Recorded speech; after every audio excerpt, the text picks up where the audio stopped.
Hello, Alamo Heights families. We are getting closer and closer to the opening of our schools and continue to be so excited to welcome our students back in school. We've shared communication these past 2 weeks regarding our Reconnect and Relaunch messages, and this final week we focus on our efforts to reach every student this year. Back in July, I shared with you our intent to release our updated health and safety protocols this week based on the current information we have about COVID in our community and the efforts we will be taking to keep our students in our schools during this time, where our community is experiencing a rise in cases due to the contagious Delta variant. Our plan also takes into account the most recent state requirements regarding positive cases, contact tracing, quarantine, and isolation.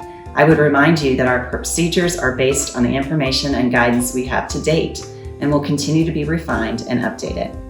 I also want to state clearly that there is nothing more than I want for us to be back to normal before COVID without any need for these protocols. I want our families to be back in our schools, and I want our students to experience an amazing education, one that we provide without the need for sanitization, distance, and even masks. I want our students and our staff to experience teaching and learning without the very real distraction of COVID. We've designed a plan for our first 9 weeks of school that is responsive to the current guidance we are required to follow and are committed to being responsive and updating this plan moving forward. Before I share some big picture information about our plan, I think it is so important to remind our community about the overwhelming success we experienced last year as we opened our schools as quickly and responsively as we did.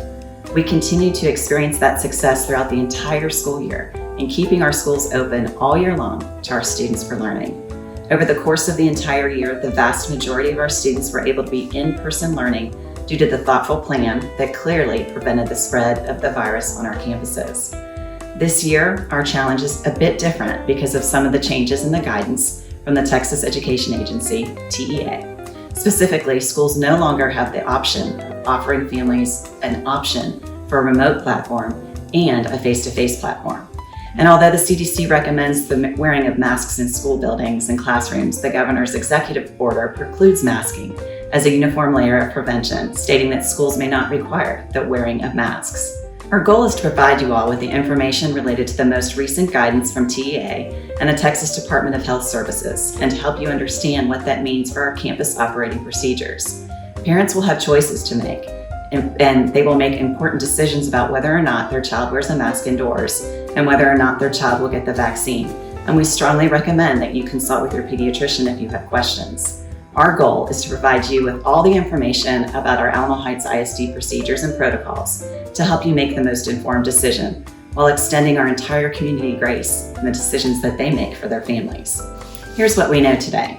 Based on the most recent guidance from the Texas Department of Health Services, we know that we will continue to require that students who tested positive for COVID or who are symptomatic for COVID stay at home.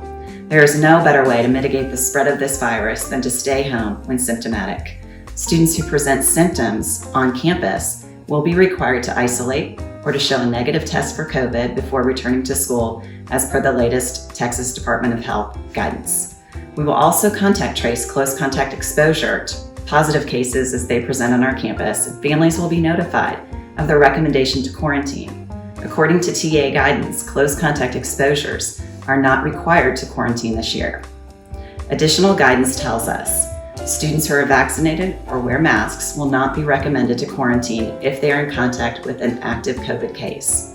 Students who test positive for COVID will be required to isolate for 10 days from the onset of their symptoms.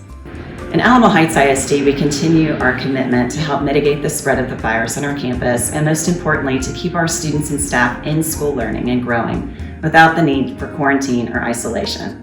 Some of these efforts include providing updated information about vaccinations. By now, we all realize that vaccinations are available to adults and students over 12 years. We will continue to share opportunities to obtain vaccinations with our Alamo Heights ISD community. Students and staff who are vaccinated will not be subject to quarantine recommendations. Contact tracing. As I stated earlier, we will continue our efforts to contact trace and to notify our families of possible close contact exposure and the recommendation to quarantine in those cases. We will continue our efforts to notify our parents of positive cases on campus. Air ventilation. HVAC enhancements provide for well-ventilated spaces at every school, including MERV 13 filters and UVA lighting. HEPA purifiers will be added to the cafeterias this year to enhance air purification while students are eating, without the option of wearing masks in indoor spaces. Outdoor learning spaces, as well as the use of outdoor spaces for lunch and snacks, will be encouraged. Health screeners. We will no longer require families to complete the online symptom screening prior to arriving on campus. We do, however, ask each one of our families to screen for symptoms at home before arriving on campus and making a choice to stay at home when symptomatic. Again, if a student arrives on campus with symptoms of COVID, they will be required to quarantine for 10 days or to produce an alternative diagnosis from a doctor or a negative test. Campuses will have visitor procedures in place, and we will request that any visitor also self-screens for symptoms and does not come onto our campus if they're symptomatic. Our academic planning and academic program. Although full Heights at Home remote instruction and that platform and simulcasting will not be an option for this school year due to legislative decisions, our district will provide virtual support to assist every student with curriculum and instruction support while they are on quarantine or they are isolated due to a positive case or when they stay home due to symptoms. Testing. Finally, we will continue to partner with Concord Zone to offer free symptomatic PCR tests for our families, as well as weekly antigen testing through community labs for those families who wish to participate. Campuses will communicate details of their plans tomorrow. The plans will look a little different at the elementary campuses, especially during lunch, where we know that students do not yet have access to vaccinations and we're seeing a rise in cases and spread. Details for our back to school health and safety protocol plan can be found on our website under the Student Parent tab, located under COVID resources. Although none of us expected to be opening schools during the presence of this Delta variant, we've proven that our community commitment to our culture of care has served us so well this last year. As a community, we've turned challenge into opportunity over and over again last year. I encourage us to once again demonstrate compassion and respect for the personal decisions that parents will make for their children as we walk through the opening of the school year together. Again, I look forward to greeting all of our Alamo Heights ISD students back in school on Monday, August 16th.